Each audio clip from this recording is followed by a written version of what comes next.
Bismillahirrahmanirrahim. Assalamualaikum warahmatullahi wabarakatuh. Innal hamdalillah nahmaduhu wa nasta'inuhu wa nastaghfiruh wa na'udzu billahi min shururi anfusina wa min sayyiati a'malina. May yahdihillahu fala mudilla lahu wa may yudlilhu fala hadiya lahu. Wa asyhadu an la ilaha illallah wahdahu la syarika lahu wa asyhadu anna Muhammadan 'abduhu wa rasuluh. Allahumma shalli ala nabiyyina wa sayyidina Muhammad wa ala alihi wa man tabi'ahum bi ihsan ila yaumiddin. Allahumma anfa'na bima 'allamtana wa 'allimna ma yanfa'una wa zidna ilma. Allahumma aslih lana dinana allati huwa ismatu amrina wa aslih dunyana allati fiha ma'ashuna wa aslih akhiratana allati fiha ma'aduna waj'al al-hayata ziyadatan lana fi kulli khair waj'al al-mauta rahatan lana min kulli syarr. Ikhwani fillah wa akhwati fillah, para jemaah sekalian, dan semoga selalu dirahmati oleh Allah Subhanahu wa taala. Alhamdulillah, kita bersyukur kepada Allah atas nikmat yang Allah anugerahkan kepada kita sekalian, sehingga pada kesempatan malam hari ini kita dapat melanjutkan kembali kajian Bulughul Maram karya Ibnu Hajar Al-Asqalani, yang dimana kita masih berada dalam kitab salat. Setelah kita mengkaji tentang sifat salat Nabi SAW, lalu zikir-zikir sudah salat, dan permasalahan 3 macam sujud, yaitu sujud sahwi, sujud tilawah, dan sujud syukur. Kali ini kita masih dalam pembahasan sholat sunnah. Kita masih dalam pembahasan sholat witir dan sholat malam. Kali ini kita akan melihat hadis dari Abdullah bin Amr bin Al-As radhiyallahu anhu. Ia berkata bahwasanya Rasulullah SAW itu bersabda, "Ya Abdullah, wahai Abdullah, la takun misla fulan, janganlah engkau seperti si fulan. Kana yaqumu minal lail fataraka qiyaman nahar. Kana yaqumu minal lail fataraka qiyaman nahar." Wahai Abdullah, janganlah engkau seperti si fulan. Dulu dia dia punya kebiasaan untuk bangun untuk sholat malam. Ya, fataraka qiyamal lail. Ya, kemudian dia meninggalkan sholat malam tersebut. Wahai Abdullah, janganlah engkau seperti si fulan, karena yaqumu minal lail. Dahulu dia itu biasa bangun di sebagian malam, kemudian dia meninggalkan sholat malam. Hadis ini muttafaqun alaih, diriwayatkan oleh Imam Bukhari dan Muslim. Sedikit penjelasan tentang hadis ini. Hadis ini adalah dari sahabat Abdullah bin Amr bin Al-As. Nama sahabat itu adalah Abdullah. Bapaknya adalah Amr bin Al-As. Bapaknya itu adalah Amr bin Al-As. Dan perlu diketahui bahwasanya jarak umur antara bapak dan anaknya di sini cuma 10 atau 12 tahun. Ya, jarak umur antara bapak dan anaknya ini cuma 10 atau 12 tahun. Berarti Amr itu menikah pada umur berapa? Ya sekitar umur 10 atau 12 tahun. Ya, 9 atau mungkin 10. Maka dia punya anak, ya, Abdullah bin Amr bin Al-As tadi punya jarak umur cuma 10 tahun saja. Ya, minimal 10 tahun seperti itu. Berarti nikahnya amat-amat muda. Ya, ini nikahnya luar biasa. Ini laki-laki yang nikah. Ini laki-laki yang nikah baru kelas 4 SD. Ya, atau kelas 3 SD sudah menikah. Ya. Orang Arab rata-rata umur seperti ini sudah balik. Rata-rata itu sudah membalik. Nah, ini menunjukkan bahwasanya standar orang itu menikah itu tidak dilihat dari umur. Kalau dia taruhlah sudah anggapannya itu sudah balik, maka dia diperbolehkan untuk menikah. Dan Nabi SAW cuma mengatakan saja dalam hadis, "Man istata'a minkumul ba'ata falyatazawwaj." Siapa yang di antara kalian itu mampu untuk menikah, maka menikahlah. Ya, artinya di sini dikaitkan dengan al-ba'ah. Al-ba'ah ini kata Imam Nawawi ada 2 pengertian. Al-ba'ah itu bisa bermakna jima', mampu untuk melakukan hubungan intim, dan al-ba'ah makna yang lainnya itu punya kemampuan finansial. Namun ulama Syafi'iyah itu menyatakan bahwasanya yang dimaksud di sini adalah kemampuan finansial. Siapa yang sudah mampu untuk menghidupi keluarganya, maka hendaklah dia itu menikah. Maka di sini tidak dikaitkan dengan umur, dan juga Nabi SAW tidak kaitkan juga harus selesai kuliah baru ya menikah, atau selesai sekolah, atau selesai gelar S2, S3 baru menikah. Tidak ada kaitannya dengan ya pendidikan atau umur seseorang. Maka lihat di sini di antara buktinya sahabat Amr bin Al-As yang memiliki anak Abdullah bin Amr bin Al-As itu punya jarak umur yang sangat-sangat dekat, cuma 10 atau 12 tahun. Taib di sini Abdullah bin Amr bin Al-As ini dinasihati oleh Rasulullah SAW. Wahai Abdullah, Nabi memanggil Abdullah bin Amr bin Al-As dengan panggilan Abdullah. Wahai Abdullah, la takun misla fulan. Janganlah engkau seperti si fulan. Fulan di sini pengertian kalau kita menyebut fulan ini berarti orang yang tidak dikenal nama. Kalau kita bahasa Indonesia itu sebut dengan si A si B. Ya, jangan seperti si A, jangan seperti si B. Ya, namun kalau orang Arab itu biasa menyebut dengan si fulan. Janganlah engkau seperti si fulan. Dan di sini kalimatnya menunjukkan celaan. Dan Nabi SAW tidak menyebutkan siapa yang ingin dicela dalam hadis tersebut. Ini apakah si A yang namanya ini atau si B yang namanya ini, Nabi SAW tidak menyebutkan. Di sini boleh jadi Nabi SAW itu sengaja menyembunyikannya untuk menjaga aib orang ini. Dan boleh jadi juga Abdullah bin Amr bin Al-As di sini yang menyembunyikan nama orang tersebut atau tidak mengetahui nama orang tersebut. Karena di sini yang lebih penting di sini isi hadisnya atau isi nasihatnya, bukan orangnya. Mau tunjuk hidung juga tidak ada manfaat. Yang penting di sini jangan tiru seperti ini. Yaitu Nabi SAW mengatakan, la takun misla fulan. Janganlah engkau seperti si fulan. Kana yaqumu minal lail, dahulu dia biasanya sholat malam. Dan di sini dikatakan yaqumu minal lail. Dia biasanya sholat di sebagian malam. Artinya tidak seluruh malam. Dan perlu diketahui bahwasanya Abdullah bin Amr bin Al-As ini diantara sahabat yang rajin ibadah. Sampai-sampai dia punya niatan, pernah dia mengatakan kepada Nabi SAW, saya ingin puasa setahun penuh, yaitu puasa dahar. Ya, tetap di sini tidak termasuk Idul Fitri, Idul Adha atau hari Tasyrik. Pokoknya selain hari itu dia ingin puasa terus menerus setiap harinya. Dan juga dia punya niatan, dia ajukan kepada Nabi SAW, wahai Nabi SAW, saya juga ingin sholat malam semalam suntuk, tidak mau tidur. Maka ketika itu Nabi SAW menasihatkan kepada Abdullah bin Amr bin Al-As, kalau kamu ingin puasa, maka maksimal itu puasa Daud, yaitu sehari puasa, sehari tidak puasa. Kalau engkau ingin sholat malam, maka tetap engkau tidur dan nanti di akhir malam engkau bangun untuk melaksanakan sholat malam. Jadi tidak diperintahkan untuk melaksanakan sholat semalam suntuk. Nah di sini dikatakan jangan engkau seperti si fulan. Wahai Abdullah, jangan engkau seperti si fulan. Dulu dia biasanya sholat malam, fataraka qiyamal lail. Lalu dia meninggalkan sholat malam tersebut. Maka beberapa faedah yang bisa kita ambil dalam hadis ini. Yang pertama,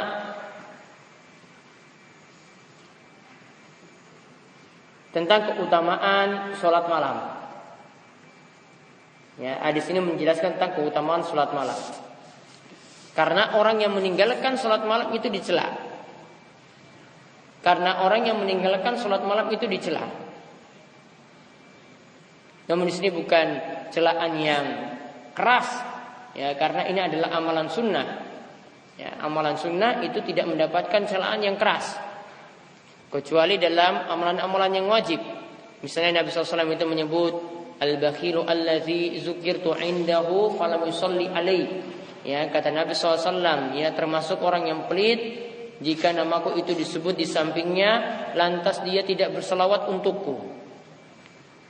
Ibnu Qayyim ini mengatakan bahwasanya ini adalah celaan yang keras, karena sampai disebut orang yang pelit.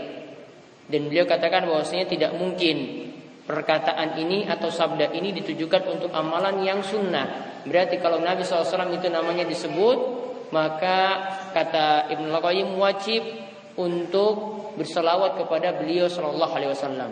Inilah pendapat sebagian ulama yang menyatakan berselawat atas nama Nabi ketika nama Nabi SAW itu disebut hukumnya wajib. Jadi untuk amalan sunnah tidak terlalu keras seperti ini. Paling cuma celaan, oh jangan kamu seperti si fulan.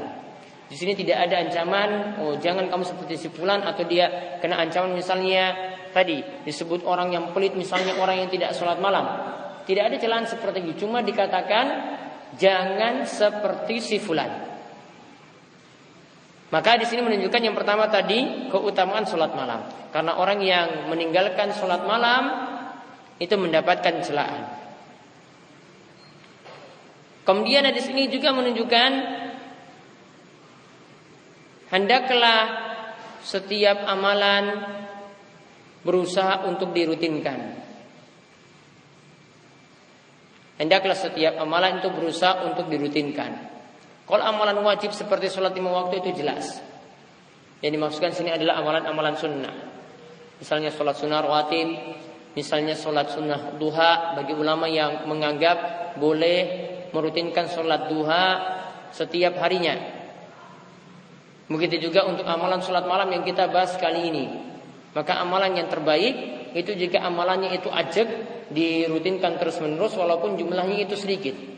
Sebagaimana ada hadis dari Aisyah radhiyallahu anha, Nabi SAW itu bersabda, "Ahabbul amali ilallah adwamuhu wa in qalla." Sebaik-baik amalan atau sebaik-baik amalan yang dicintai oleh Allah adalah amalan yang kontinu, amalan yang ajak, amalan yang dilakukan terus-menerus walaupun jumlahnya itu sedikit. Karena kalau orang itu rutin berarti menunjukkan dia itu semangat. Beda kalau orang cuma sekali-kali saja itu untuk beramal. Kalau dia misalnya sholat malam ya ketika ada butuh saja, pas lagi susah, atau pas keluarganya ada yang sakit, atau mungkin lagi kesulitan ya, lagi terlilit utang yang besar, lagi dikejar-kejar debit kolektor. Ya, lalu dia melaksanakan sholat malam rutin terus. Namun cuma kala itu saja. Ini berbeda.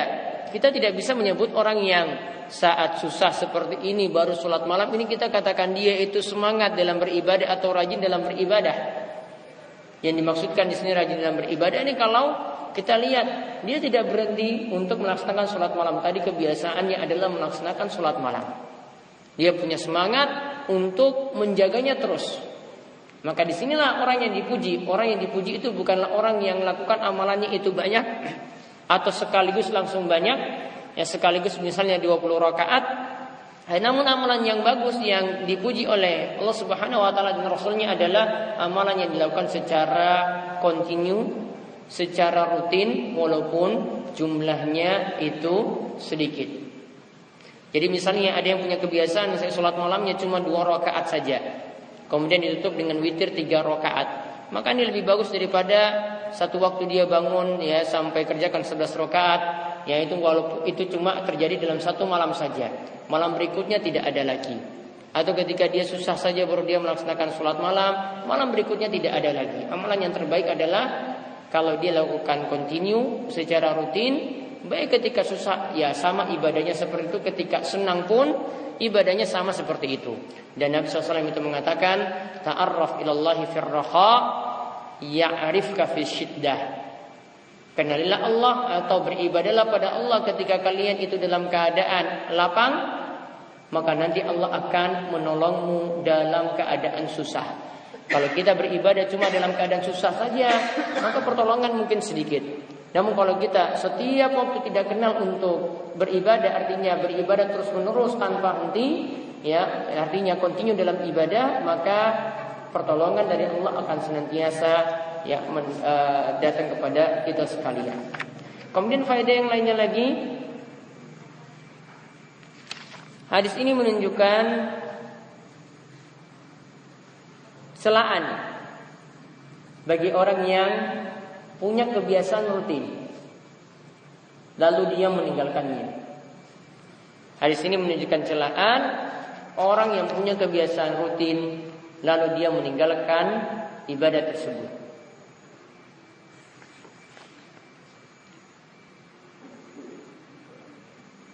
Artinya di sini tadi sebagaimana disebutkan, kalau sudah punya kebiasaan rutin, ini tetaplah dijaga. Walaupun nantinya cuma sedikit dari ibadah tersebut yang dia lakukan. Lebih bagus itu rutin daripada banyak, daripada mendapatkan celaan seperti yang Nabi SAW sebutkan dalam hadis ini.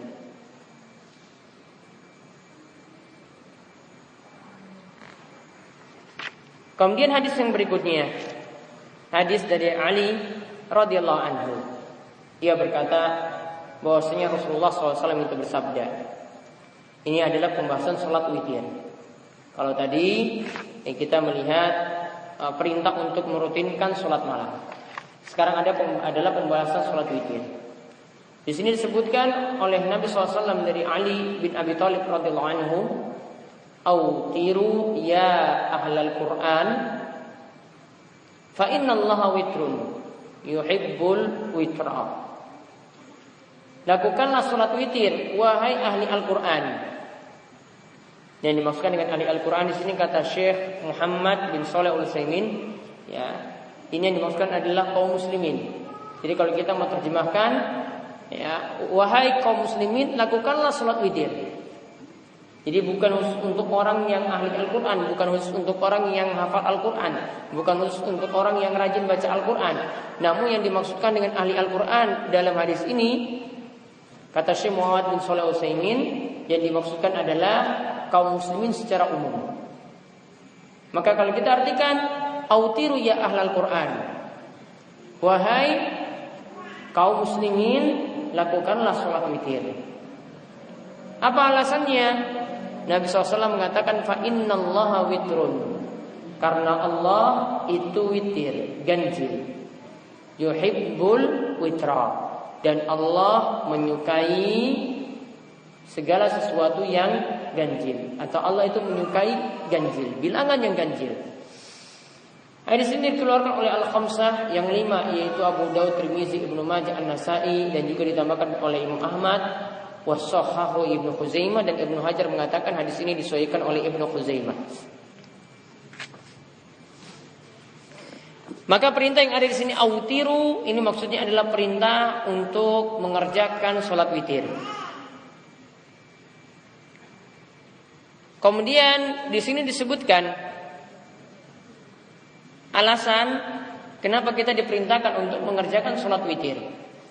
Di sini dikatakan fa innallaha witrun, karena Allah itu witir, ganjil. Yaitu yang dimaksudkan di sini ganjil di sini, Allah itu witir, ganjil itu maksudnya esa. Allah itu tunggal, Allah itu satu. Yaitu Allah itu diesakan dalam zatnya. Jadi zat Allah itu satu, tidak berbilang.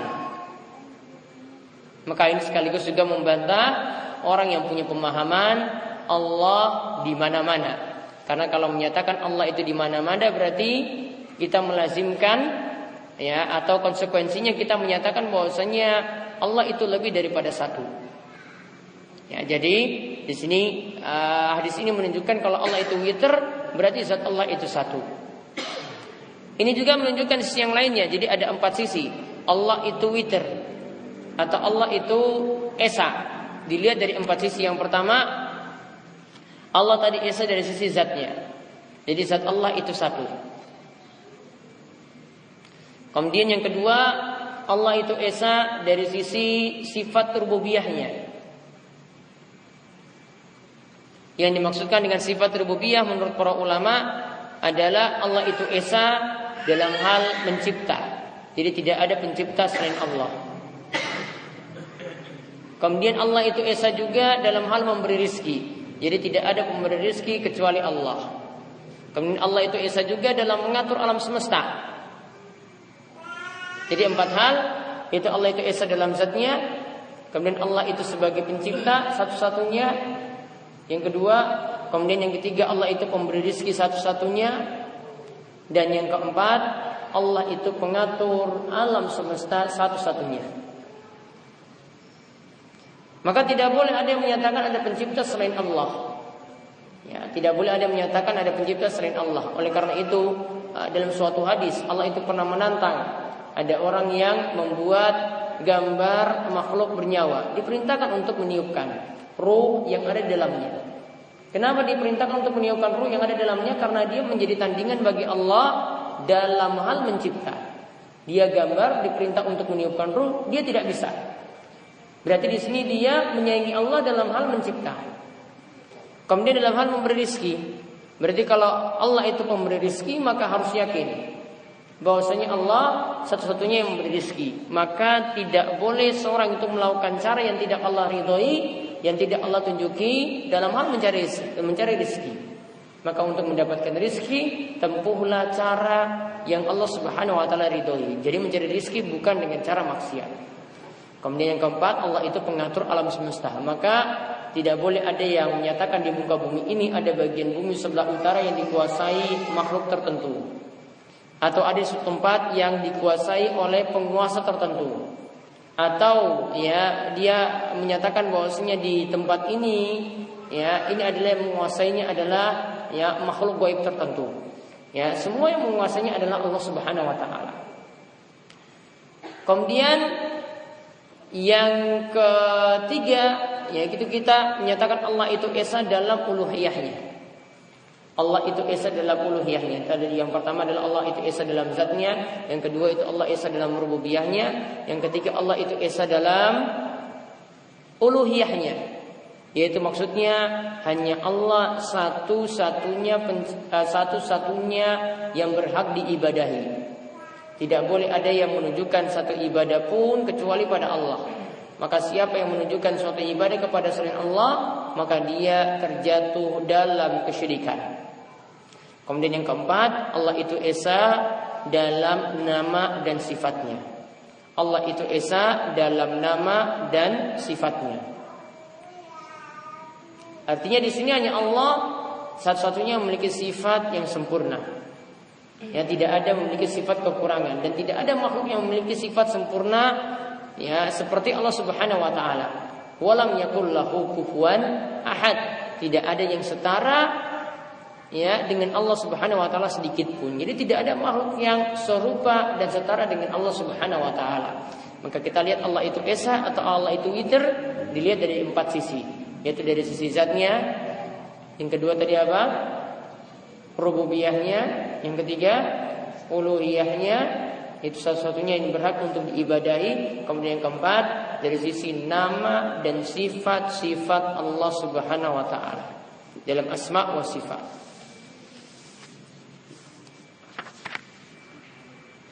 Kemudian dikatakan sini fa innallaha witrun yuhibbul witra. Allah itu menyukai yang ganjil. Allah itu menyukai yang ganjil. Yaitu dimaksudkan dengan yang ganjil di sini, yaitu dimaksudkan contohnya dalam salat witir. Yaitu dimaksudkan witir itu mulai dari bilangan 1, bilangan 3, bilangan 5, 7, 9 dan seterusnya. Maka Allah menyukai bilangan yang ganjil seperti ini seperti dalam salat witir. Namun apakah harus melazimkan segala sesuatu itu harus ganjil? Kita kerjakan itu harus ganjil seperti ini.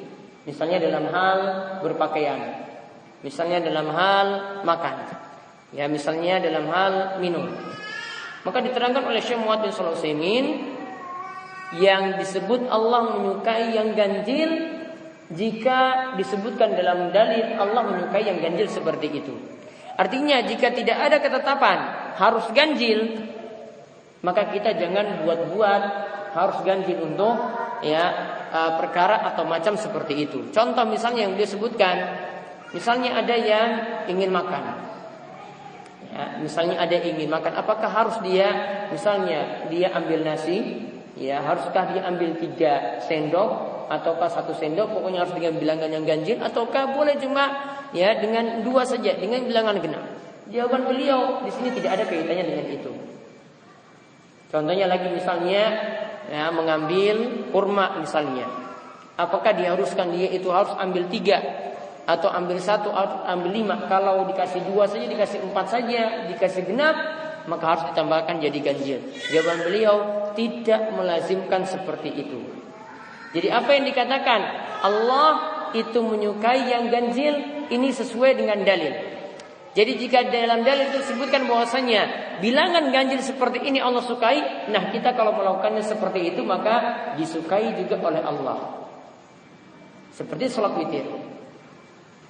Di sini dikatakan Allah itu menyukai yang ganjil, dan disebutkan dalam konteks hadis ini adalah perintah untuk melaksanakan sholat witir.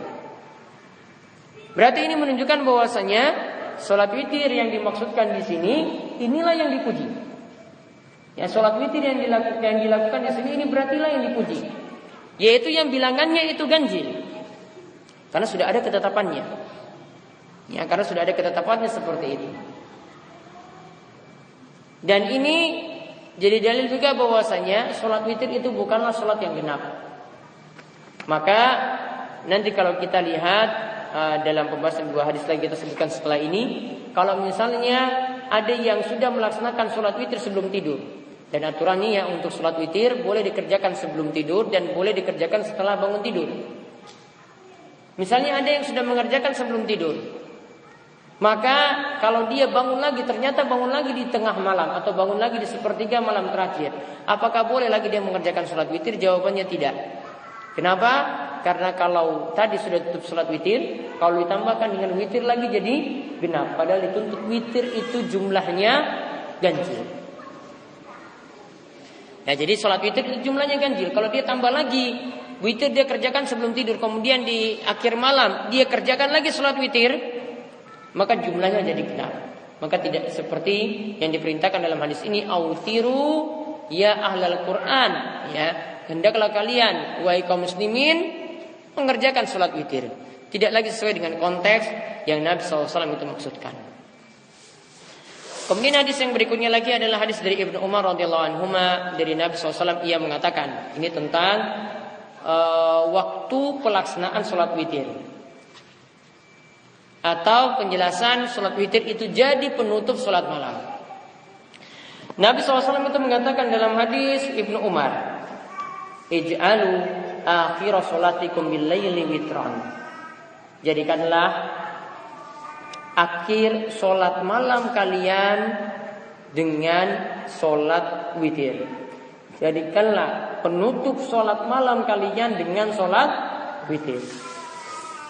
Hadis ini muttafaqun alaih, diriwayatkan oleh Imam Bukhari dan Muslim. Hadis ini menunjukkan beberapa faedah. Yang pertama, hadis ini menunjukkan sanggahan untuk orang yang punya pemahaman kita itu dikendalikan oleh takdir. Hadis ini sebagai sanggahan orang yang punya pemahaman kita itu dikendalikan oleh takdir semata, tidak ada kehendak kita sama sekali untuk berbuat. Jadi ibaratnya wayang, anggapan sebagian orang gitu tidak bisa berbuat apa-apa. Allah sudah takdirkan seperti ini, kita bergerak seperti orang yang gerakan wayang. Pemahaman ini para ulama sebut dengan pemahaman Jabariyah. Jabariyah itu artinya mereka menetapkan takdir, dan segala hal itu terjadi dengan takdir tadi, dan Allah yang kendalikan diri kita. Kita tidak bisa berbuat apa-apa. Bapak-bapak itu pergi ke masjid seperti ini, itu Allah yang dorong pergi ke masjid, Allah yang gerakan. Kita tidak bisa berbuat apa-apa. Mereka juga berdalil bahwasanya kalau ada yang bermaksiat, maka itu juga sudah jadi takdir. Karena ini sudah jadi ketetapan Allah, Allah yang takdirkan untuk bermaksiat. Mereka alasannya tadi. Alasannya karena takdir itu ada. Alasannya takdir itu ada, dan takdir inilah yang mengendalikan kita. Tadi saya katakan bahwasanya ini sanggahan untuk hadis ini, sanggahan untuk Jabariyah. Pemahaman Jabariyah, karena dalam hadis ini dikatakan ij'alu akhir sholatikum bilaili witran. Jadikanlah akhir sholat malam kalian adalah sholat witir. Artinya Allah perintahkan kita berbuat. Berarti kita bisa berbuat. Ya, manusia itu punya kehendak, manusia itu punya usaha, bukan hanya bergantung pada takdir. Contohnya saja misalnya ketika seseorang itu berada di suatu jurang, di tebing yang tinggi. Apakah mungkin dia mengatakan, sudah biar saja, saya tunggu takdir saja, saya mau jatuh atau tidak di sini, saya tunggu takdir saja, Allah takdirkan seperti apa? Ataukah dia nanti mau berbuat, nanti ketika mau jatuh dalam jurang tadi baru dia bergerak? Kira-kira bagaimana, dia mau bergerak selamat dari jurang tadi, ataukah dia pasrah pada takdir? Sudah mau di ujung terus dia ngomong saja, wah saya pasrah saya dengan takdir Allah, saya mau jatuh ya jatuh, ya ini sudah jadi takdirnya. Tentu saja orang yang berakal pasti ngomong apa? Saya harus bergerak supaya selamat dari jatuh dalam jurang tadi. Berarti manusia itu punya kehendak, manusia itu punya usaha, bukan hanya digerakkan oleh takdir. Jadi kita tetap berusaha, namun itu semua dengan takdir Allah Subhanahu wa taala. Dan kita baru tahu itu takdir kalau sudah terjadi. Dan kita baru tahu itu takdir kalau sudah terjadi. Sebelumnya kita tidak tahu. Maka tidak boleh ada orang yang bermaksiat terus dia katakan, saya berzina seperti ini nggak apa-apa saja. Ini sudah jadi takdir Allah. Ini sudah jadi takdir. Tidak benar. Ada yang membunuh orang lain, dia katakan, wah ini sudah jadi takdir Allah, Allah sudah tentukan saya akan membunuh orang lain seperti ini.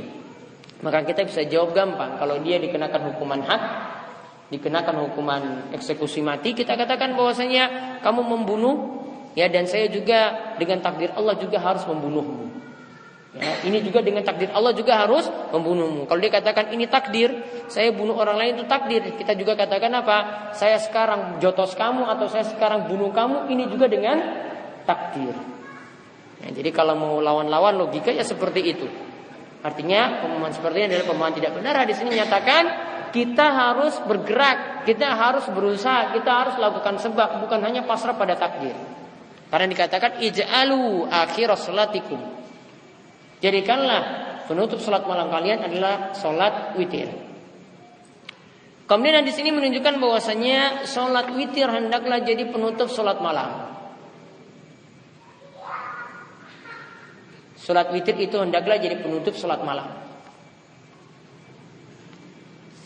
Dan faedah yang berikutnya lagi adalah salat witir. Faedah yang berikutnya, setelah salat witir tidak ada larangan untuk mengerjakan salat sunnah lagi. Jadi kalau kita sudah tutup dengan salat witir, ternyata kita bangun lagi di tengah malam atau bangun lagi di malam terakhir, maka kita masih boleh mengerjakan salat sunnah lagi. Kenapa?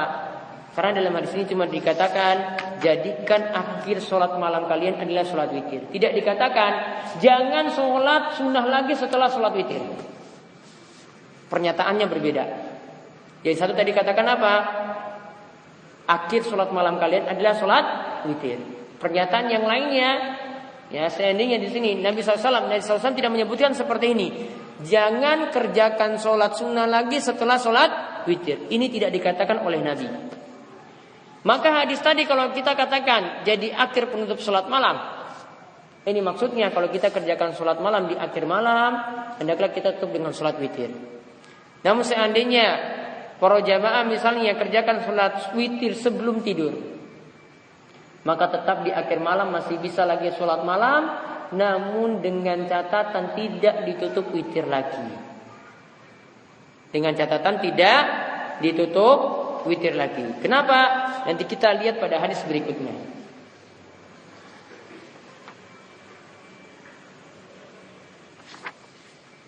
Dan hadis ini jadi sebagai dalil sebagian ulama yang menyatakan sholat witir hukumnya wajib. Namun yang lebih tepat seperti yang kita telah ulas sebelumnya, sholat witir hukumnya adalah sunnah, bukanlah wajib. Dan inilah pendapat yang jadi pendapat dari mayoritas ulama atau jumhur ulama.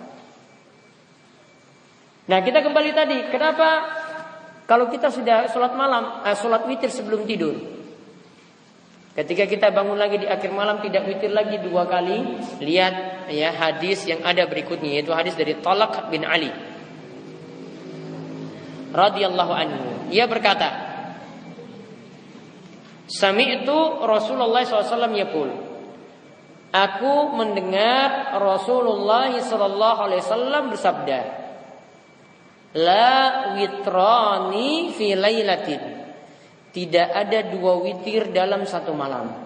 La witrani fi lailatin. Tidak ada 2 witir dalam satu malam. Hadis ini rawahu Ahmad wa salasa, dikeluarkan oleh Ahmad dan yang 3, was-sahhahu Ibnu Hibban, dan disahihkan oleh Ibnu Hibban.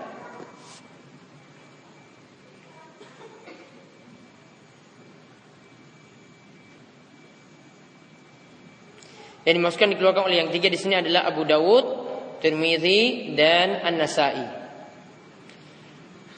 Maka hadis yang tadi disebutkan, ij'alu akhir sholatikum bil laili witron, jadikanlah akhir salat malam kalian itu adalah salat witir, dikaitkan dengan hadis ini, salat witir tetap tidak boleh dilakukan 2 kali dalam satu malam, apalagi 3 kali atau 4 kali, cukup 1 kali saja.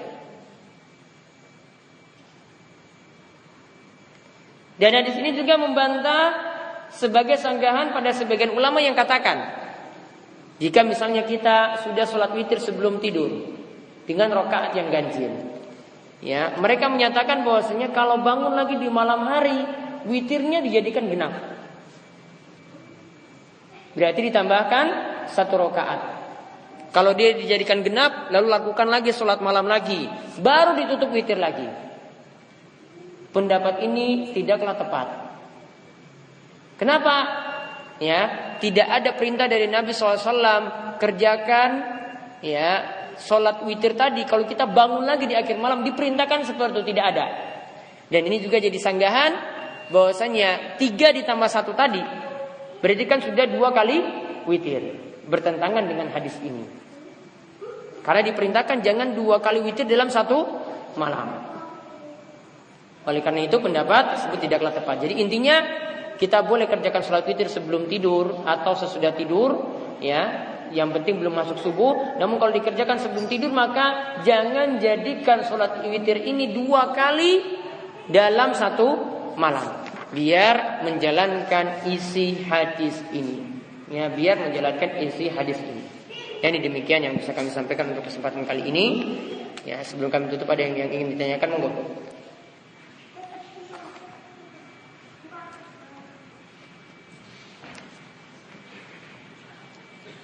Ya.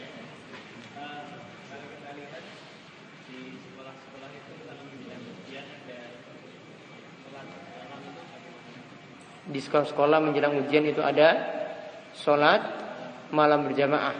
Jadi mereka kumpul di situ kemudian melakukan sholat malam berjamaah. Kalau tujuannya untuk mendidik, ya tidak masalah. Ya, ini suatu bentuk pendidikan, ya didikan kepada anak didik biar mereka itu bangun malam. Sekali-sekali dilakukan tidak ada masalah. Ya, selama tujuannya untuk itu. Ya, namun kalau ada ritual-ritual khusus, ya ada maksud-maksud tertentu yang tidak boleh. Selama untuk mendidik saja, ya tidak masalah seperti itu. Allah. Ada lagi?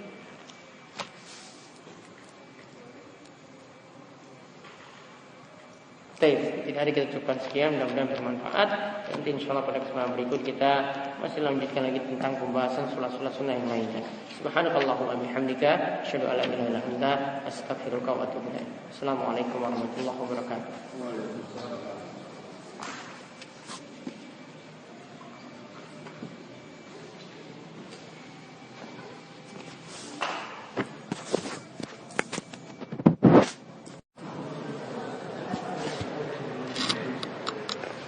Bismillahirrahmanirrahim. Assalamualaikum warahmatullahi wabarakatuh. Alhamdulillahirabbil alamin.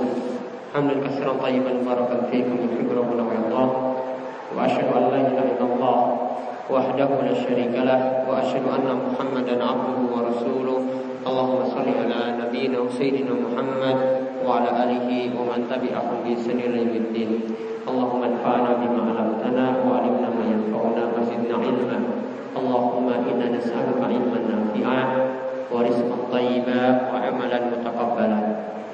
Baik, ikhwan fillah wa fadillah, ya para jemaah sekalian, ya semoga selalu dirahmati oleh Allah Subhanahu wa taala. Kita bersyukur kepada Allah atas nikmat yang telah Allah anugerahkan kepada kita sekalian, sehingga pada kesempatan malam hari ini selepas kita menunaikan sholat maghrib, kita dapat melanjutkan kembali kajian kita secara rutin membahas kitab Bulughul Maram karya Ibnu Hajar Al-Asqalani. Kali ini kita masih melanjutkan tentang masalah sholat sunnah, dan yang kita kaji ya insyaallah akan kita rampungkan mengenai sholat witir. Ya, mengenai sholat witir, karena bahasan selanjutnya itu bahasan yang berbeda, masih sholat sunnah namun dengan pembahasan sholat duha. Baik, kali ini kita lihat surat yang dibaca saat sholat witir. Kalau kesempatan kemarin kita lihat beberapa bahasan tentang witir, yaitu witir itu disunahkan,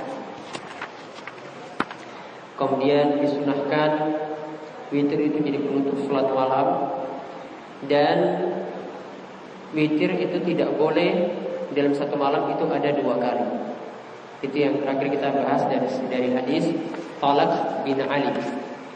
Dan sekarang kita lihat hadis nomor 35 dalam bab ini, atau nomor 384 dari kitab Bulughul Maram, yaitu dari Ubay bin Ka'ab radhiyallahu anhu. Ia mengatakan, kana Rasulullah sallallahu alaihi wasallam yutiru bi sabbihisma rabbikal a'la wa qul ya ayyuhal kafirun wa qul huwallahu ahad. Rawahu Ahmad, hadis ini diriwayatkan oleh Imam Ahmad, Abu Daud, An-Nasai. Kemudian ditambahkan wala yusallimu illa fi akhirihinna, dan beliau tidaklah salam kecuali pada rakaat yang terakhir. Jadi rakaatnya dirampungkan 3 rakaat sekaligus. Ini karena dibicarakan 3 rakaat. Nabi SAW tidaklah salam kecuali pada rakaat yang terakhir, yaitu rakaat ketiga. Juga ditambahkan dalam hadis nomor 36 atau 385 dalam bab ini, yaitu diriwayatkan oleh Abu Daud, Tirmizi, dan selainnya dari hadis Aisyah. Kalau tadi dari hadis Ubay bin Ka'ab, dan Ubay bin Ka'ab ini terkenal dengan hafalan Al-Qur'annya. Dan ini hadis dari Aisyah, dari istri Nabi sallallahu alaihi wasallam. Yaitu disebutkan wafih, di dalam hadis Aisyah itu disebutkan kullu suratin fi raka'atin wa fil akhirati qul huwallahu ahad wal muawwidzatain. Setiap surat itu ada dalam setiap rakaat. Namun di rakaat yang terakhir dibaca qul huwallahu ahad, surat Al-Ikhlas. Ingat ya, ini rakaat yang terakhir dibaca Al-Ikhlas, kemudian muawwizatain. Ya, kemudian muawwizatain. Muawwizatain itu artinya 2 surat yang kita meminta perlindungan dengan a'udzu. Maka disebut muawwizatain, yaitu 2 surat yang kita minta perlindungan dengan a'udzu. Yaitu surat apa? Qul a'udzu birabbil falaq dan Qul a'udzu birabbin nas. 2 surat ini disebut muawwizatain. Jadi diberi catatan biar tidak rancu. Ya, muawwizatain ini 2 surat, yaitu yang di dalamnya ada kata a'udzu, ta'awudz, yaitu surat Al-Falaq dan surat An-Nas. Namun kalau digabungkan 3, Al-Ikhlas, Al-Falaq, kemudian An-Nas, itu disebut dengan muawwizat. Jadi penyebutannya berbeda. Kalau muawwizat itu 3 surat, Al-Ikhlas, Al-Falaq, kalau surat An-Nas, ya, dengan surat An-Nas itu penyebutannya muawwizat. Namun kalau disebut muawwizatain, artinya 2 surat yang berisi meminta perlindungan, yaitu Al-Falaq dan An-Nas. Misalnya yang berbarengan 3 surat sekaligus, itu kalau kita baca zikir sebelum tidur, yaitu ada disebutkan baca Al-Ikhlas, Al-Falaq, An-Nas. Contoh lagi yang 3 surat sekaligus yaitu dalam zikir pagi dan petang. Itu juga 3 surat sekaligus. Ya, yaitu Al-Ikhlas, Al-Falaq, dan An-Nas. Nah, intinya di sini bacaan untuk witir. Ini yang kita kaji adalah untuk witir yang 3 rakaat. Witir 3 rakaat. Rakaat pertama surat Al-Fatihah, setelah itu Al-A'la, Sabbihisma rabbikal a'la.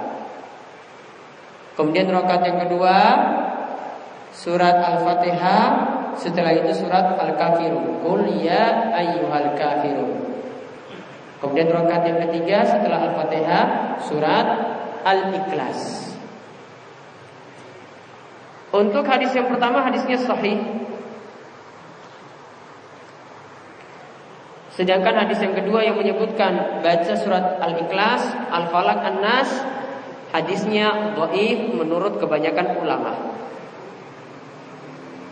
Kalau hadis dari Ubay bin Ka'ab itu sahih, namun hadis dari Aisyah itu adalah hadis yang dhaif menurut kebanyakan ulama, punya illah di dalamnya. Yang menyelisih hal ini atau mensahihkannya adalah Syekh Al-Albani. Namun kebanyakan ulama mendhaifkan hadis yang kedua tadi dari Aisyah. Artinya kalau kita katakan dhaif di sini, sebagaimana kata Syekh Abdullah Al-Fauzan, boleh sekali-kali baca surat tersebut, yaitu setelah Al-Ikhlas pada rakaat terakhir baca Al-Falaq dan baca An-Nas. Kadang-kadang saja, tidak menjadi rutinitas. Kalau rutinitasnya rakaat ketiga baca surat Al-Ikhlas. Namun kadang-kadang atau sekali-kali kita boleh membaca pada rakaat ketiga setelah Al-Fatihah baca Al-Ikhlas, Al-Falaq, An-Nas.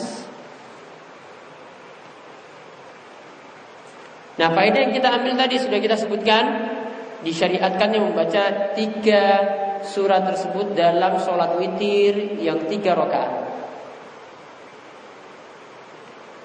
Ya, dianjurkannya membaca 3 surat tersebut dalam sholat witir yang 3 rakaat.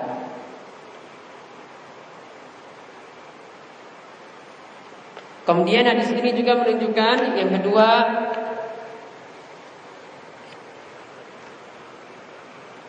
sholat witir yang 3 rakaat boleh dilakukan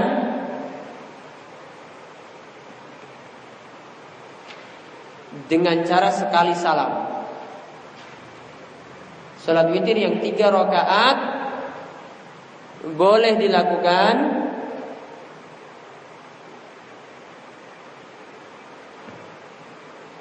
dengan sekali salam.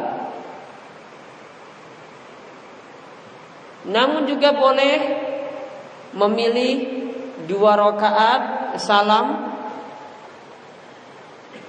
lalu 1 rakaat salam. Namun boleh juga memilih 2 rakaat salam, kemudian 1 rakaat salam. Berarti sholat witir yang 3 rakaat ada 2 cara pengerjaan.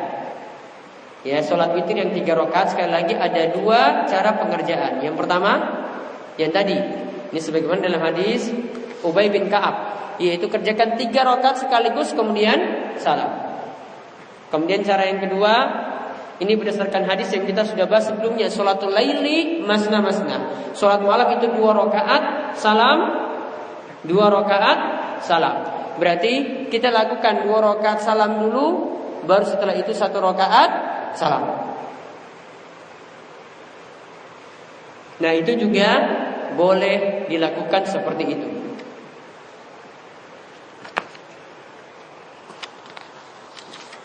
Kemudian faedah yang lainnya lagi, boleh saja surat pada rakaat yang pertama sangat panjang dibandingkan rakaat kedua atau rakaat yang ketiga. Boleh saja Ini kata Syekh Muhammad bin Shalih Al-Utsaimin ya. Beliau katakan rakaat yang pertama itu boleh sifatnya lebih panjang daripada rakaat kedua atau rakaat yang ketiga. Ini panjang sekali ya, kalau kita bandingkan Sabbihisma rabbikal a'la dengan Al-Kafirun itu beda jauh. Dibandingkan dengan Al-Ikhlas lagi beda jauh.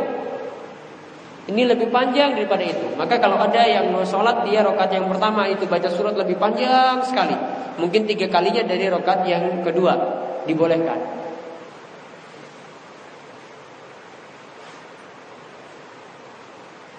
Kemudian faedah yang terakhir yang tadi saya sebutkan, di rakaat yang terakhir untuk witir yang 3 rakaat, kadang-kadang boleh membaca Al-Ikhlas,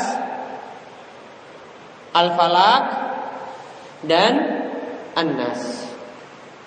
Kadang-kadang saja. Namun di sini tidak jadi rutinitas. Karena tadi saya katakan menurut kebanyakan ulama hadisnya adalah hadis yang dhaif. Dan ulama Syafi'iyah di antara ulama yang menyatakan bahwasanya disyariatkan rakaat ketiga untuk salat witir yang 3 rakaat tadi itu kita baca Al-Ikhlas, Al-Falaq, An-Nas.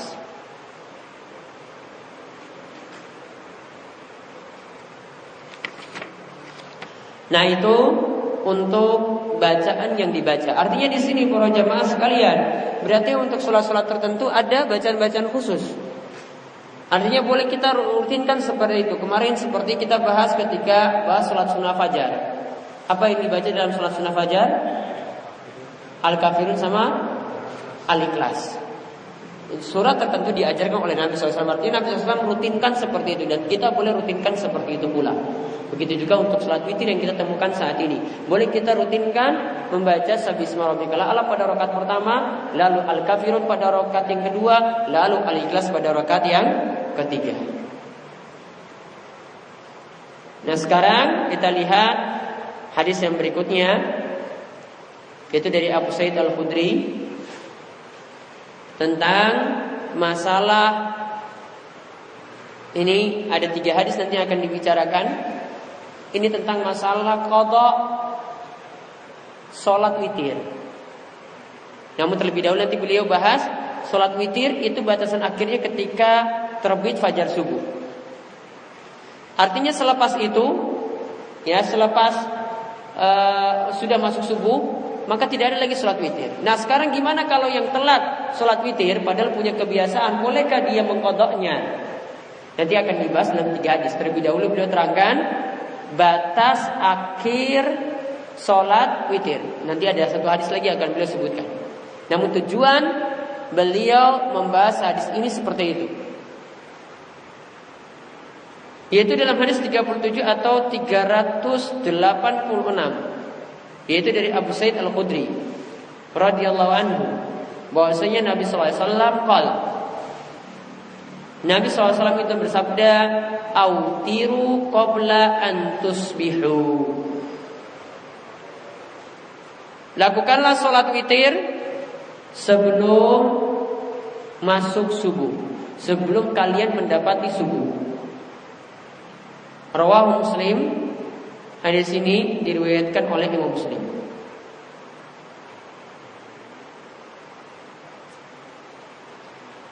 Kemudian dalam hadis riwayat Ibnu Hibban, hadis 38 atau 387 dari kitab Bulughul Maram, man adraka subha wa lam yutir fala witra lahu. Siapa yang telah mendapati waktu subuh lantas dia tidak melakukan witir, maka tidak ada witir untuknya, karena waktu subuh menunjukkan witirnya sudah berakhir. Kemudian ditambahkan lagi hadis 39 atau 388 dari kitab Bulughul Maram ini, yaitu sama dari hadis Abu Sa'id Al-Khudri. Ia berkata bahwasanya Rasulullah SAW bersabda, man nama anil witri au nasiyahu falyusalli idza asbaha au dzakara. Rawahul khamsah ila Nasa'i. Kata Nabi SAW, siapa yang tertidur dari mengerjakan sholat witir atau lupa mengerjakan salat witir. Fal yusalli, maka dia hendaklah mengerjakan witir idza asbaha, ketika sudah masuk pagi, au zakaro, atau ketika dia ingat. Rawahul khamsah ila Nasa'i, diriwayatkan oleh yang 5, yaitu penulis 4 kitab sunan ditambahkan riwayat Imam Ahmad. Namun di sini dikecualikan, di sini tidak diriwayatkan oleh An-Nasa'i. Nah, kita lihat dulu hadis yang pertama. Hadis yang pertama ini menunjukkan batas akhir sholat witir adalah ketika masuk waktu subuh. Kalau waktu subuh sudah masuk, maka tidak ada lagi witir. Ketika waktu subuh sudah masuk, maka tidak ada lagi witir.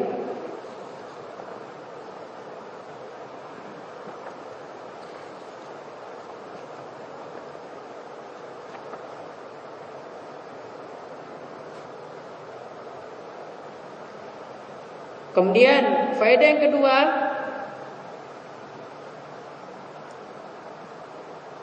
ibadah yang sengaja ditinggalkan padahal waktunya dibatasi. Ibadah yang sengaja ditinggalkan padahal waktunya itu dibatasi. Ada waktu awal, ada waktu akhirnya. Lalu dikerjakan di luar waktu.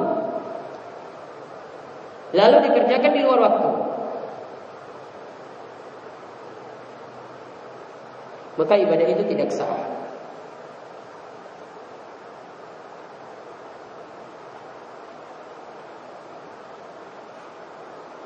Maka ibadah itu tidak sah.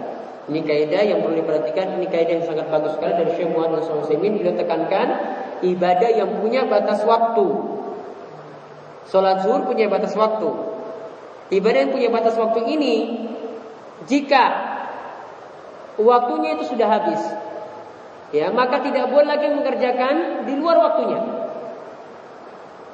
Contohnya beliau sebutkan di sini, kalau kita meninggalkan sholat wajib, maghrib sudah berkumandang azan, namun karena kuliah baru keluar dari kelas, belum sholat asar,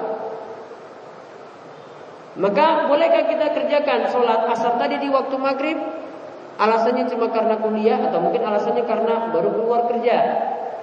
Maka di sini Syekh mengatakan, anna man taraka faridatan, siapa yang meninggalkan salat wajib hatta kharaja waqtaha, sampai keluar waktunya, muta'ammidan, dan ini dilakukan dengan sengaja, binudi usrin, dan ini bukan karena uzur, bukan karena dia ketiduran, bukan karena dia lupa, fa innahu la sholata lahu wa la shalla alfa marrah, maka tidak ada sholat untuknya walaupun dia sholat nantinya sampai 1000 kali.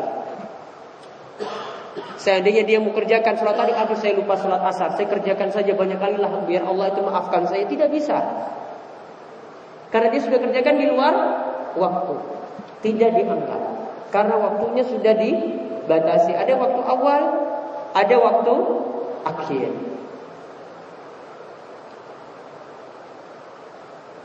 Dan di sini kata Syekh, kewajibannya bertobat.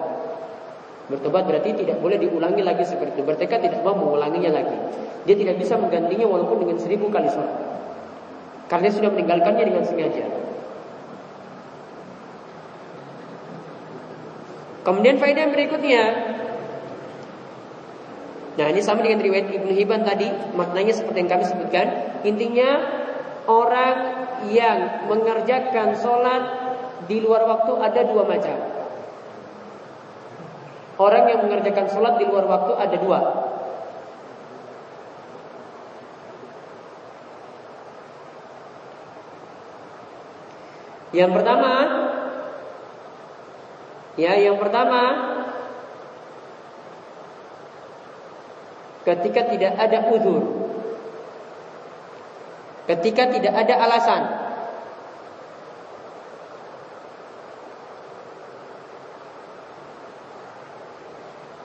maka saat itu sholatnya tidak dianggap. Sholat di luar waktunya tidak dianggap.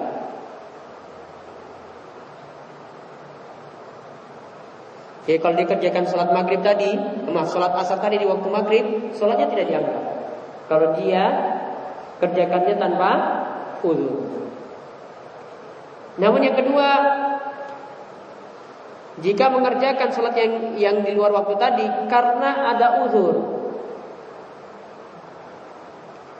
seperti yang disebutkan di sini, ya dalam hadis Abu Sa'id Al-Khudri yang nomor 3 tadi, yaitu ketika tertidur atau lupa. Ketika tertidur atau lupa, maka sholatnya boleh dikerjakan ketika ingat. Maka sholatnya boleh dikerjakan ketika ingat.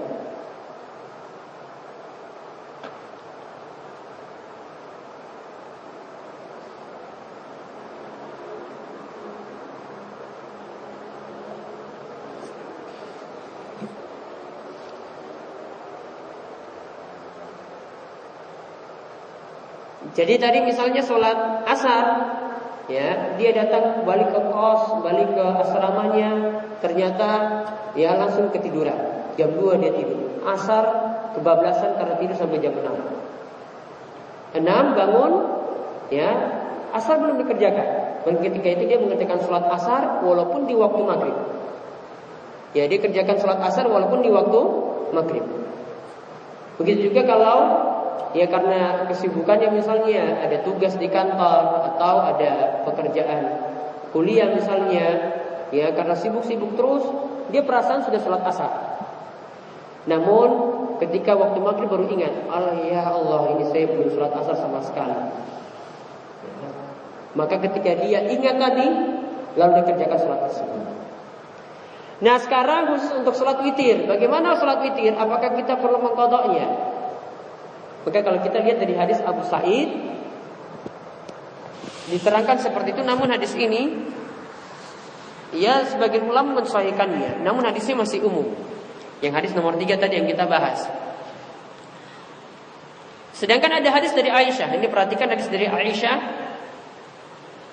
yaitu tentang keadaan Nabi SAW. Karena Nabi SAW idza ghalabahun naum aw waja' an qiyamil lail shalla minan nahari sintai asyra raka'ah. Ketika Nabi SAW itu tertidur atau beliau itu tidak bangun sholat malam, padahal rutinitas beliau itu adalah ya kesehariannya itu kerjakan sholat malam, maka beliau mengerjakan sholat yang di malam hari tadi beliau ganti di siang hari dengan mengerjakan 12 rakaat. Kalau hadis ini jelas membicarakan tentang cara mengqadha sholat malam atau sholat witir. Maka cara mengqadhanya dalam hadis Aisyah di sini disebutkan kalau ingin mengqadha sholat witir yang sudah jadi kebiasaan. Cara mengqadha sholat witir yang sudah jadi kebiasaan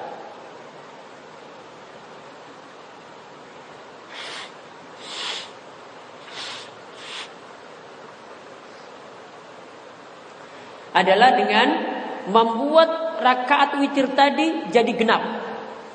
Artinya ditambah 1. Kalau 11 kebiasaannya berarti dijadikan berapa?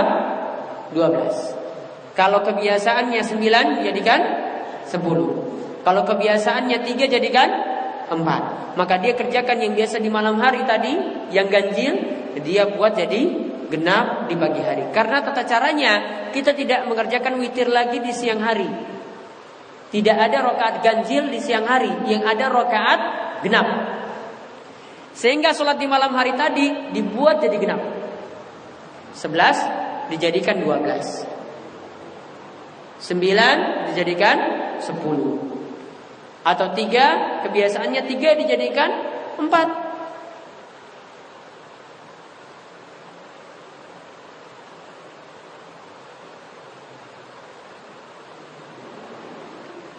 Dan hadis Aisyah tadi ini lebih tafsir, lebih terperinci daripada hadis Abu Sa'id tadi yang masih global. Karena disebutkan tata caranya langsung.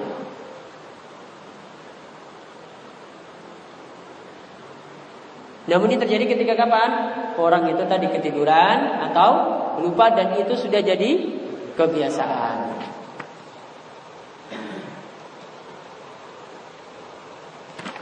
Jadi boleh seperti itu. Jadi ini cara mengqadha salat witir. Artinya mengganti kebiasaan witir yang di malam hari diganti di siang hari ketika kita ketiduran. Adapun tadi yang dalam hadis Abu Sa'id Al-Khudri disebutkan, "Fal yusalli idza asbaha aw dzakara," maka kerjakanlah salat witir tadi ketika subuh atau ketika ingat. Nah, ini masih belum diperinci. Perinciannya ada pada hadis Aisyah yang tadi saya sebutkan. Yaitu kerjakan ketika di siang hari. Artinya di waktu duha. Kerjakan di waktu duha dengan rakaat yang genap.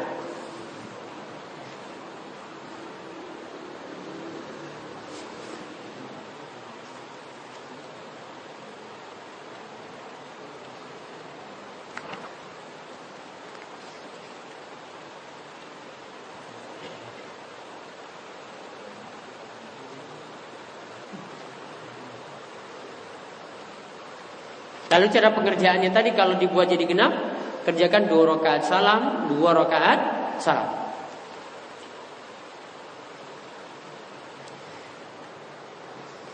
Namun kalau dia tidak punya kebiasaan, kalau ketinggalan salat witir ya tidak ada qadha. Ya tidak ada ganti seperti yang tadi sudah disebutkan.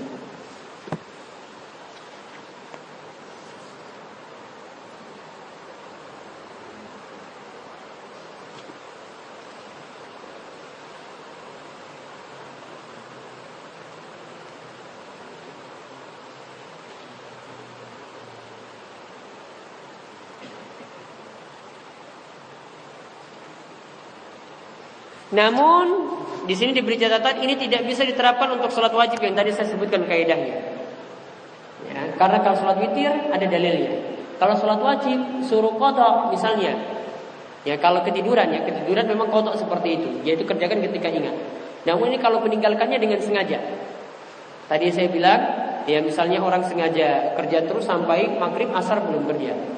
Bolehkah dia nanti qadha? Sudah saya qadha saja nanti di waktu maghrib. Jawabannya tidak. Ya kalau itu dia tinggalkan karena tidak ada uzur yang tadi seperti disebutkan tidak ada qadha. Kewajibannya bertobat. Kemudian pembahasan selanjutnya, sekarang sholat witir ternyata boleh dikerjakan sebelum tidur, di awal malam, boleh juga dikerjakan di akhir malam. Ini diterangkan dalam hadis nomor 40 atau 389. Dari hadis Jabir radhiyallahu anhu, ia berkata bahwasanya Rasulullah SAW bersabda, "Man khafa alla yakuma min akhiril lail falyutir awwalahu, wa man tami'a yakuma akhirahu falyutir akhiral lail, fa inna salata akhiril lail masyhudatun wa dzalika afdal." Kata Nabi SAW, siapa yang khawatir tidak bisa bangun di akhir malam, ya tidak bisa bangun di akhir malam, falyutir awwalahu, maka hendaklah dia witir di awal malam. Dia witir di awal malam. Jadi dia sudah yakin ya ini bisa jadi ini sangkaan kuatnya. Jadi kita boleh berdalil dengan sangkaan kuat seperti ini. Sangkaan kuat saya nggak bisa bangun untuk sholat witir sebelum subuh. Ya bisanya bangunnya pas subuh. Apalagi mungkin karena ada tugas capek, ini nggak mungkin saya bangun pas ya jam 4 sebelum subuh, nggak mungkin. Maka ketika itu di sini berlaku ya dia hendaklah kerjakan witirnya tadi di awal malam. Wa man tami'a ayyakum akhirahu falyutir akhiral lail. Namun siapa yang yakin, jadi menurut sangkaan kuatnya dia bisa bangun di akhir malam, maka hendaklah dia kerjakan witir di akhir malam setelah dia bangun tidur. Lalu keutamaannya untuk kerjakan sholat witir di akhir malam, fa inna sholata akhir lail, karena sholat witir yang dikerjakan di akhir malam masyhuda, disaksikan oleh para malaikat. Wa dzalika afdal, inilah waktu yang terbaik. Rawahu Muslim, hadis ini diriwayatkan oleh Imam Muslim. Maka hadis ini menunjukkan sholat witir boleh dikerjakan. Ya, faedah pertama, sholat witir boleh dikerjakan sebelum tidur di awal malam. atau setelah tidur di akhir malam.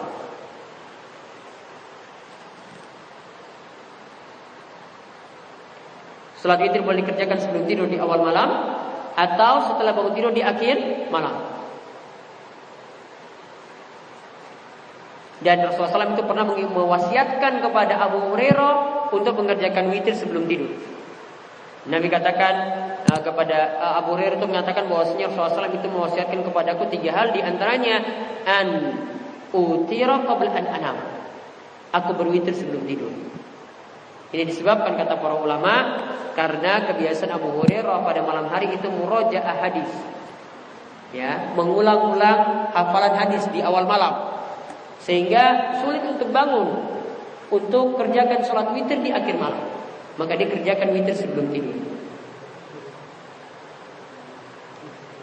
Kemudian juga yang jadi dalil di sini adalah ada witir sebelum tidur, ada witir sesudah tidur, yaitu di akhir malam, yaitu dari penilaian Nabi SAW terhadap Abu Bakar dan Umar. Ditanyakan kepada Abu Bakar, Nabi SAW tanya kepada Abu Bakar, mata tutir, jam berapa engkau atau kapan engkau melaksanakan sholat witir? Maka Abu Bakar menjawab, utiru min awalil lail, aku witirnya di awal malam. Kemudian Nabi SAW tanya kepada Umar pertanyaan yang sama, mata tutir, kapan engkau mengerjakan sholat witir? Umar mengatakan akhirul lail, aku mengerjakannya di akhir malam. Maka Nabi SAW katakan kepada Abu Bakar, akhadh hadza bil hadar, engkau orangnya benar-benar hati-hati sekali. Takut gak bisa bangun di akhir malam, kamu kerjakan witir sebelum tidur atau di awal malam. Kemudian Nabi SAW katakan kepada Umar, akhadha hadza bil quwwah, engkau memang orang-orang yang engkau termasuk orang yang punya kekuatan untuk bangun di akhir malam, maka engkau kerjakan di akhir malam seperti itu. Jadi intinya faedah yang berikutnya, orang yang yakin bangun di akhir malam lebih afdal dia kerjakan witir di akhir malam. Lebih afdal dia mengerjakan witir di akhir malam.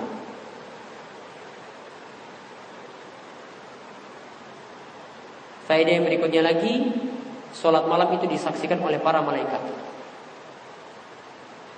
Dan keutamaan lainnya lagi, Allah turun ke langit dunia untuk mengabulkan doa.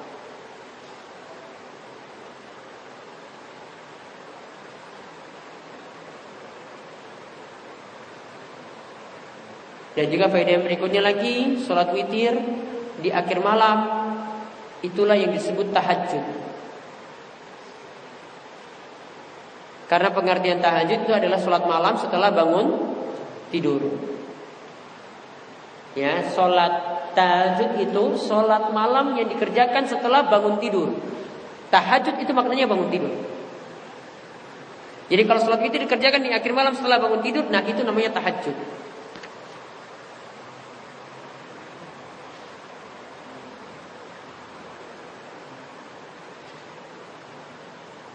Kemudian yang terakhir dari pembahasan sholat witir, ini hadis terakhirnya, hadis dari Ibnu Umar tentang akhir waktu sholat witir. Ini juga hampir sama sudah kita sebutkan sebelumnya. Dari Ibnu Umar radhiyallahu anhu, ia mengatakan bahwasanya dari Nabi SAW, iza qala al-fajru faqad zahaba kullu sholatil lail wal witr, fa autiru qabla tulu'il fajri, rawahu Tirmidzi. Dari Ibnu Umar radhiyallahu anhu, ia berkata bahwasanya Rasulullah SAW bersabda, jika telah terbit fajar subuh, maka sudah berakhirlah seluruh waktu sholat malam dan juga waktu sholat witir, maka berwitirlah sebelum tidur. Nah, di sini diriwayatkan oleh Imam Tirmidzi, dan ada kesimpulan yang menyatakan bahwasanya hadis ini mauquf, cuma perkataan dari Ibnu Umar. Yang marfu artinya yang sabda Nabi SAW itu pada kalimat yang terakhir, fa'autiru qabla tulu'il fajri, berwitirlah sebelum datang waktu subuh.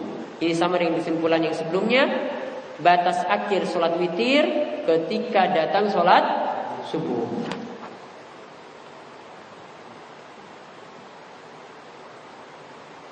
Dan ketika waktu sholat subuh itu datang, maka seluruh sholat malam itu akhirnya berhenti, habis waktunya.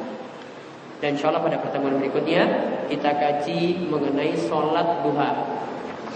Ya, untuk pertemuan berikutnya kita kaji mengenai sholat duha. Baik, sebelum tutup ada pertanyaan? Ya.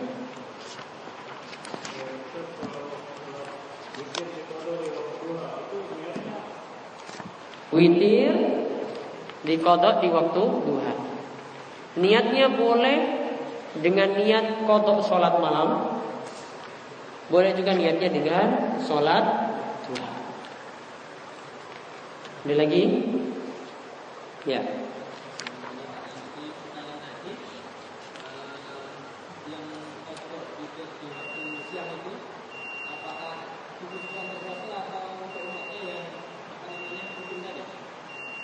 Ditujukan juga untuk umatnya. Asalnya syariat itu untuk umatnya.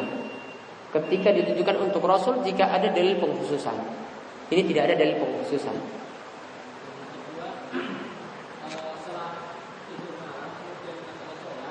Setelah tidur malam kemudian melaksanakan sholat malam lagi.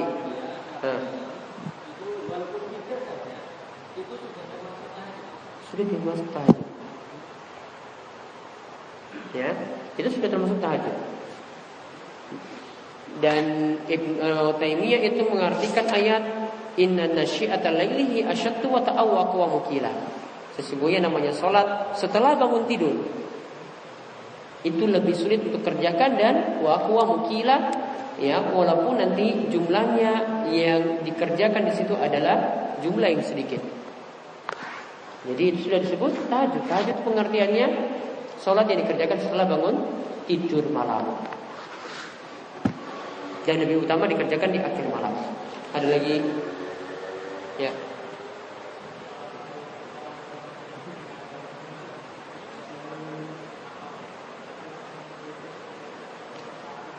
Kemarin sudah dibahas kalau witir tanpa didahului dengan rakaat genap, ya boleh. Namun yang lebih bagus didahului dengan rakaat genap. Kemarin sudah kita bahas. Ya, sholat witir jadi penutup sholat malam. Para ulama berselisih pendapat, apakah boleh kerjakan sholat witir langsung tanpa ada rakaat genap, ataukah mesti dengan rakaat genap? Pendapat yang lebih tepat, boleh mengerjakan langsung, ya, rakaat ganjil tanpa didahului dengan rakaat genap. Namun kalau dia mengerjakan rakaat genap itu lebih bagus. Ada lagi? Ya. Kalau kita mengerjakan sholat tahajud 4 rakaat, kemudian 4 rakaat, kemudian 3 rakaat, apakah sesudah 4 rakaat salam ada bacaan khusus? Tidak ada. Apakah senang berdiri lagi langsung? Ya, tidak ada bacaan khusus. Bacaan khususnya nanti setelah witir. Setelah witir ada. Kalau yang pertama 4 rakaat tidak ada bacaan khusus.